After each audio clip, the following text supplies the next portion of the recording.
The Igbo people are the oldest race on earth. That is why our name is Ndibo. Not Ndibo is a new name. Ndibo, ancient people. A conglomerate of several people who existed here even before the Anunnakis.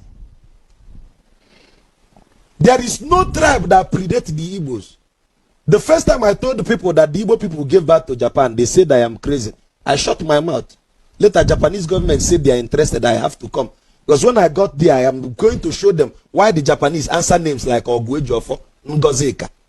The Japanese? Yes. If you go to Kanagawa in Japan, you see that the Igbo people gave birth to Japan.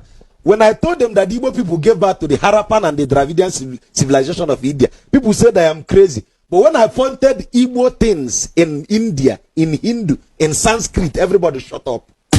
I asked them, why was the Ibuku road port a zoom from Ibuku bearing Sanskrit writings on the body? Because the Igbo people introduced Sanskrit.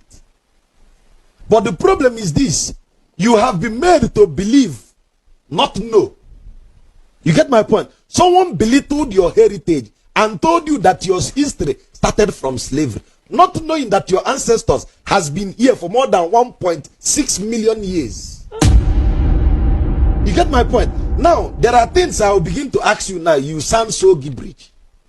If you say that Abraham or Adam and Eve are the first man on earth, right?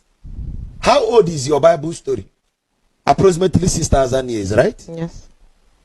There is a pyramid in Indonesia, 27,000 years. Where was Adam when that pyramid was built?